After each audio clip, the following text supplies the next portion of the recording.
Hey guys, it's Scott here and welcome to another episode of the Premier League Review Show. So, we are now changing the name to the Premier League Roundup because some people said that it was too difficult to tell between the two episodes when they were uploaded to YouTube. So it's now known as the Premier League Roundup. So if you do enjoy this episode with the new name, then hit the like button down below and subscribe if you aren't already and want to see daily content. So, if you don't know what this series is, then basically, like I just said, we have two similar series. So we have the preview show, where we look at every Premier League game that's going to happen that weekend, and I predict every game, what I think is going to happen, what the result will be. And then we do this roundup show, where we're going to look back at my predictions, see how accurate I was, and what happened in each of the games. So, we're going to start it off today with Saturday's early kickoff.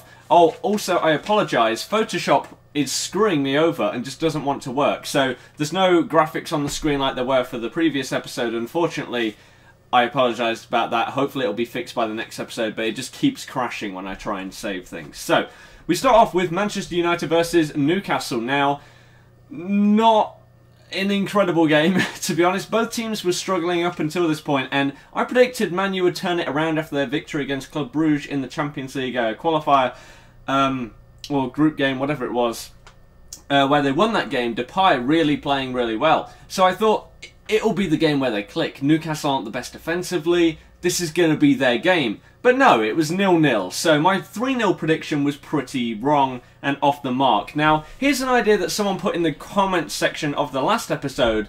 Do you think I should do this? So, if you've ever played Super 6 on Sky, then you'll understand this scoring system. But basically, what I could do is keep a record of how accurate my predictions are throughout the series. So, if you get it completely wrong, you get 0 points. If you get the result right, you get 1 point. If you get the actual score right and the result, then you get 3 points. Should I do that and just see what I get in each episode? And you guys can keep a score for yourself as well. If you put what you think the score is going to be in the comments section of the preview episodes, and you can keep up to date with your scores as well. See how you compare to me. It'd be pretty cool. So, we move on to the next game, which is Palace versus Villa. Now, Palace looks better than Villa for me. They didn't bring in as many signings straight into the starting 11, so they're gelling a lot better, whereas Villa, they've got some good signings, like Amarvi at left-back is looking really good, Gested, not bad, Mika Richards, these kind of players, but they're not gelling incredibly well. So, I went with a Palace 2-1 victory, and they actually got that. So I got a correct score right there. So let's say that we are starting this new point system this week. The maximum amount of points you could get is 30. If you got every scoreline right, that'd be absolutely insane. So as it stands, we are currently on 3 points. Not too bad, as I got that one right. Next, we go on to Leicester, the team that I support, if you don't already know, against Spurs. Now, we had a very, very good start to the season, winning our two previous games quite well. Spurs, not as great, a draw and a loss for them, even. So they were only on 1 point after letting a 2-goal lead slip against Stoke. So I said, you know what, our defence isn't great, their defence isn't great. There's going to be goals, but I think it'll be a draw. So I went with 2-2 in this game. Unfortunately, I was wrong with that, but we did manage to get a draw 1-1, so I do get a point for that. It was a decent game. Harry Kane's still not firing. Do you guys think that he's going to start scoring soon? Did they miss Eriksen? In my opinion, they really, really did. Especially with Lamela now going out to Inter Milan, apparently. They really need Eriksen back in the side to be that central passing guy. So, next we move on to Norwich versus Stoke. Two okay teams, but you think, oh yeah, they're really going to change the game and smash it against this team. So, in this one, I predicted a 1-1 draw. So, once again, we actually get a correct score, which is not too bad. That was pretty good. Not the most incredible game, like I said again. 1-1, an okay result for both teams, picking up a point there. Now we move on to Sunderland versus Swansea. So this was a little bit of an upset considering their opening game. Swansea looked very, very good. Sunderland looked very, very poor. But they did bring John O'Shea back into their starting 11 this week, so that was a big boost for them. And I predicted that Swansea would win 2-1 in this game because I thought, you know what, Sunderland will nick a goal, but I think Swansea will just edge it and their passing will just cut open the Sunderland defence. I was wrong. Okay, Swansea could have scored more, but they didn't. Sunderland did manage to get their goal through Jermaine Defoe, so it did end as a 1-1 draw. So I got that one wrong, which is good for Sunderland fans, not the best for Swansea fans, but Sunderland picking up a vital point. It may not sound like it's vital after 3 games, but you never know how important 1 point can be against a decent team. It's a good result for them. Hopefully for them, it will be the start of a good run of form now. Next, we move on to the biggest upset of the weekend. West Ham versus Bournemouth. So this was an incredible game. If you watch the highlights of Match of the Day, that might not even do it justice. So obviously, I went with West Ham to win this one 2-0 because I thought, you know what, Bournemouth looked okay in their previous game, but does it really mean anything when they're going to go against West Ham? I thought, you know what, West Ham didn't do incredible against us, but they beat Arsenal. They're still a decent team. Okay, I got it a little bit wrong. Bournemouth managed to win this one 4-3, so an incredible game right here. Bournemouth went 2-0 up, then it was 2-2, then 3-2, then 4-2 to Bournemouth, then West Ham got one back near the end, 4-3.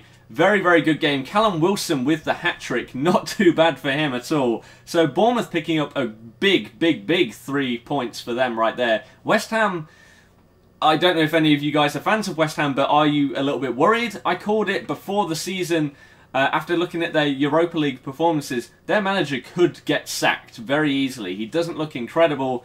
It's looking that way right now. So what are your guys' thoughts on that as we get 0 points right there? Next we move on to West Brom versus Chelsea. So Chelsea obviously coming the back off the back of that 3-0 defeat to Man City. West Brom not looking incredible either. So I thought, and I said, that this is the game where Chelsea are going to click. This is where they're going to start scoring for fun, and they're going to destroy West Brom 3-0. I was wrong. They did manage to win 3-2, so they did manage to get the victory. So that's good for my prediction. But their defence still doesn't look incredible. Ivanovic is having a shocker of a season so far. Fabregas is being played way too far back, so he's not getting involved, not getting forward enough. It's just looking really, really weird right now. Costa is starting to actually get involved now. Even Azpilicueta got a goal. But Chelsea, their defence, your guys' thoughts? It's just not what it was last season, is it? Terry even got, well, was this game where he got a red card, or was that the one before? I can't remember. So, no, it was.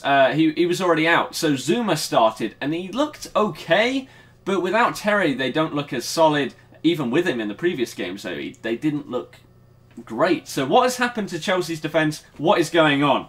On to the next game. So, I can't even read what I've written there. Oh yeah, Everton versus Man City. So, Everton coming off the back of a big win over Southampton. City coming off the back of a big win against Chelsea. Looked like it was going to be a good game. I predicted that Man City would win this one 2-1 because Everton in good form. I thought they'd nick a goal. City in very, very good form, looking very, very good. So I got the result right, but not the scoreline, as Man City managed to win it 2-0. Everton blanking in that game. City still haven't conceded a goal. Sitting pretty at the top of the table right now, absolutely smashing it. You guys think they'll win the title, or will someone like Chelsea come back and catch them up later on? Next we move on to Watford versus Southampton. So Southampton, I thought that they would bounce back after losing to Everton. Watford not looking incredible. I went with 1-0 Southampton. Unfortunately, I was completely wrong in this one, as it was a draw, 0-0. Not that much to say, meh game. And then we go on to the last game of the weekend. This was poor. So I said that it would be 3-2 to Arsenal and that it will be a great game, but I wouldn't be surprised if it's 0-0 after I've said that. And what would you know, it was 0-0. So I could give myself half a point for predicting it, but I'm not going to. It was actually a really, really good 0-0. Like, you automatically look at that scoreline and you think, oh, it was terrible, that there was no action, but no. Both the keepers had really good games. Both teams could easily have scored multiple goals. Benteke had an incredible chance saved by Cech, who had a great game. Giroud had a top chance that Mignolet saved well. He also had a good game. Defence is not looking incredible, but the keepers made this really entertaining. Lots of efforts on target. Like I said, was a really, really good 0-0 game. Not good for my prediction, but it means that Liverpool still haven't conceded a goal this season, which is very, very good for them. You compare it to last season, a lot of people are saying, oh, wow, we're going to concede every game with someone like Mignolet in goal. He's not that bad when he's in form. Like, for the last whatever many games of the season and the start of this season, he's not looked that bad. Their defence looks decent. That Joe Gomez looks very good. So it was a good game to watch, but unfortunately the result didn't seem that great. So let's look back at how many points we managed to get. So we got 2 correct scores and we got 3 correct results. So we managed to pick up 9 points. That's pretty poor, isn't it? That is pretty poor. So 9 points out of a possible 30. Next episode will be the preview show, which will go up on Friday, and I want you guys to leave your predictions in that one as well. It's going to be good, so thank you very much for watching. Like I said at the start, I apologise for no Photoshop graphics and stuff, but it's just unfortunate that that is what happened. My webcam has actually broken right now, so I don't know if you're seeing this, but if you are, thank you very much for watching the video. I'll see you guys next time. Goodbye.